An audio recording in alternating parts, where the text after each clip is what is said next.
नमस्कार। आज है 21 अप्रैल 2026 और हम लेकर हाजिर हैं दिन की सबसे जरूरी खबरें, वो भी एकदम तेजी से। दिन भर की 20 बड़ी कहानियां और वो भी सिर्फ 5 मिनट में। तो तैयार हैं? चलिए फिर शुरू करते हैं। तो सबसे पहले शुरुआत करते हैं राष्ट्रीय सुर्खियों से।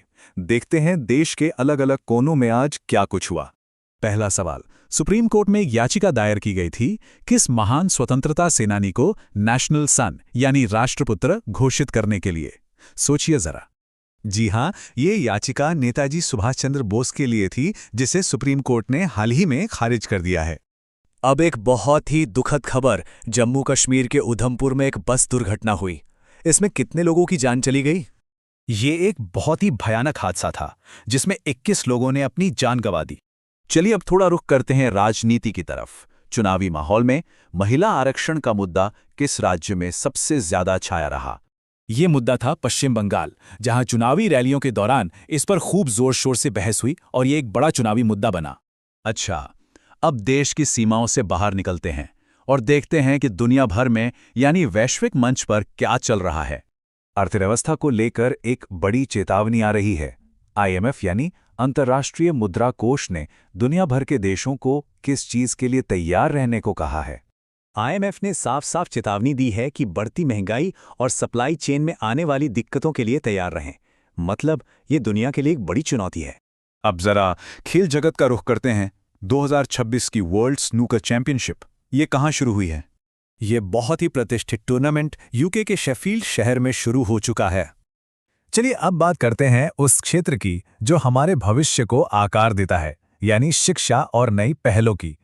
उच्च शिक्षा में एक नया और काफी दिलचस्प बदलाव होने जा रहा है।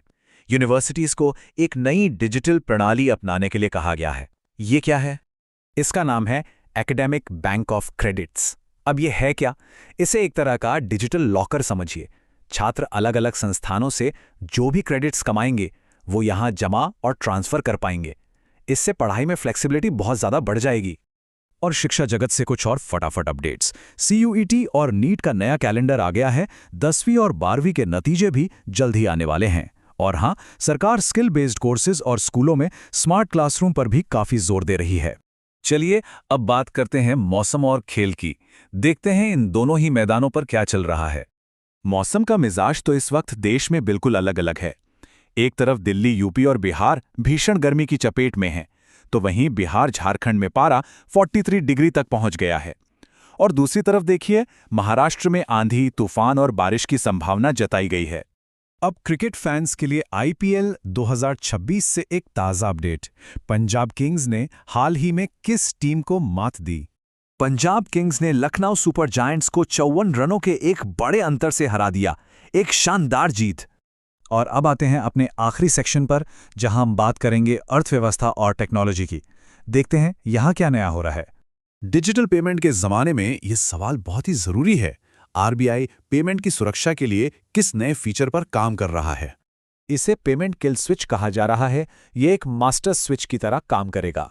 मतलब अगर आपको धोखाधड़ी का जरा सा भी शक हो तो आप अपने सारे पेमेंट तरीके जैसे यूपीआई कार्ड्स एक ही जगह से तुरंत ब्लॉक कर पाएंगे। ये सुरक्षा के लिहाज से गेम चेंजर हो सकता है। अर्थव्यवस्था के मोर्चे पर एक और बहुत बड़ी खबर। ग्लोबल इकोनॉमी में भारत की नई रैंक क्या बताई जा रही है? जी हां, रिपोर्ट्स के मुताबिक भारत अब दुनिया की 6ठी सबसे बड़ी अर्थव्यवस्था बन गया है। ये वाकई में एक बड़ा मील का पत्थर है। तो आज हमने महंगाई की चिंता देखी, टेक्नोलॉजी के नए कदम देखे और मौसम का बदलता मिजाज भी। सवाल यह है कि इनमें से कौन सी कहानी हमारे आने वाले कल पर सबसे ज्यादा असर डालेगी? इसी सवाल के एक महीने में क्या क्या हुआ जिसने दुनिया को बदला? चलिए फटाफट जानते हैं। शुरुआत करते हैं भारत से, जहां इस महीने कई बड़ी हलचल देखने को मिली। भारत ने अपने डिफेंस पार्टनरशिप को मजबूत किया, पर सवाल यह है किसके साथ? ये बातचीत हुई फ्रांस के साथ। इससे दोनों देशों के रिश्ते और गहरे हुए हैं। अब बात करते हैं टेक्नोलॉजी की। ये खेती और हेल्थकेयर को कैसे बदल रही है? कर्नाटक में एआई किसानों की मदद कर रहा है और पूरे देश में हेल्थ रिकॉर्ड्स डिजिटल हो रहे हैं। भारत के डिजिटल भविष्य को रफ्तार देने वाले मिशन कौन से हैं? चलिए देखते हैं। गुजरात में बनेगा सेमीकंडक्टर सेंटर और देश भर में 5G फैलेगा। ये दोनों बहुत बड़े कदम हैं। अब भारत से आगे बढ़कर नजर डालते हैं दुनिया भर की कुछ बड़ी खबरों पर। किस देश ने टेस्ट की दुनिया की सबसे तेज मैगलेव ट्रेन? ये एक गेम चेंजर हो सकता है। ये कमाल किया है चीन ने। ये ट्रेन भविष्य की सुपर फास्ट यात्रा की एक झलक है। अब देखते हैं ग्लोबल हेल्थ और डिप्लोमेसी में क्या बड़े ऐलान हुए। WHO मलेरिया की नई वैक्सीन टेस्ट कर रहा है और जापान एक ग्लोबल पीस कॉन्फ्रेंस होस्ट करेगा। चलिए अब रुख करते हैं इकोनॉमी और लेटेस्ट टेक्नोलॉजी की तरफ। भारत का विदेशी मुद्रा भंडार एक नए रिकॉर्ड पर पहुंचा। ये इकोनॉमी के लिए अच्छी खबर है। आंकड़ा है करीब $750 अरब। ये देश की बढ़ती आर्थिक ताकत को दिखाता है। डिजिटल पेमेंट में भी भारत तेजी से आगे बढ़ रहा है। देखते हैं कैसे।